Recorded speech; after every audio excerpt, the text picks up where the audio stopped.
What if I told you that the AI revolution we've seen so far is just the beginning, that everything we've experienced with ChatGPT, image generators and creative AI tools is only the warm-up act? Well, GPT-5 has arrived, and it's not just an upgrade, it's a shift in how humans and machines think together. Today we'll explore what GPT-5 actually does differently, why it matters for society and jobs, and what I believe will happen in the next 3 years. So let's get into it.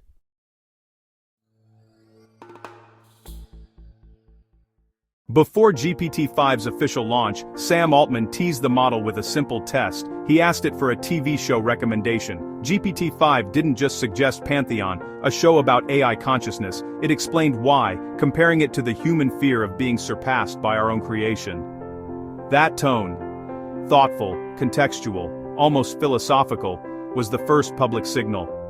GPT-5 isn't just smarter, it's more aware of meaning. Where GPT-3 predicted text, where GPT-4 reasoned and analyzed, GPT-5 understands context deeply. This shows up in 4 major areas. Capability. What's new reasoning better at long multi-step logic and planning? Memory. Remembers users' preferences across conversations. Coding can analyze, debug, and architect complex systems. Context awareness. Understands emotional tone, subtle meaning. This means GPT-5 doesn't just answer questions, it collaborates, it adapts, it learns your style. Some users describe it as talking to someone who actually gets it. But there's a problem. Even with this breakthrough, OpenAI hit infrastructure limits. Too many users, too much demand, not enough compute. Servers were overloaded, model variants had to be rolled back, developers were frustrated. Yet, Sam Altman remains publicly optimistic. Why?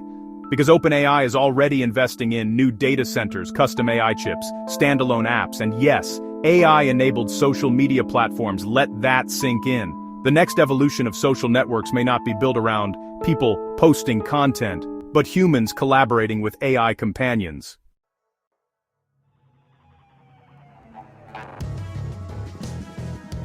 This matters because society is entering a choice point. AI like GPT-5 will disrupt education, legal work, scientific research, journalism, healthcare, finance, creative industries. But disruption isn't destruction, it's transformation. GPT-5 is not replacing human intelligence, it is scaffolding it, expanding it, accelerating it. The kids growing up with GPT-5 will think differently. They'll learn faster, create faster, solve problems faster. The question is, are we ready for that world? This brings us to the ethical side. To make GPT-5 work for humanity, not just for corporate or government interests, we need something bigger than regulation. We need a new social contract, a shared agreement on how AI is used, how data is treated, how human creativity and labor are valued. The goal isn't to control AI, but to integrate it responsibly. So, what happens next? Here is my view of the next 3 years. Year 1. Personal AI companions become normal people. Will have AI partners that help them work, manage finances, schedule health habits, learn their writing, voice, personality. AI becomes personalized, not just a tool, an assistant. Year 2. AI native economy emerges. New jobs appear.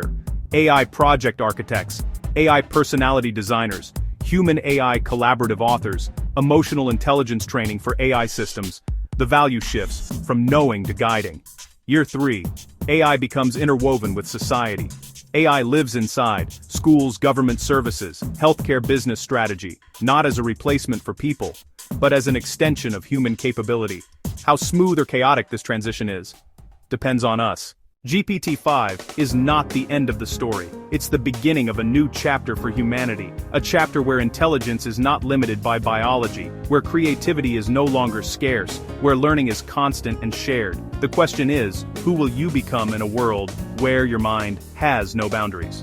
If you found this video thought-provoking, hit like, subscribe, and comment. How do you feel about AI becoming part of everyday life? Let's talk about it.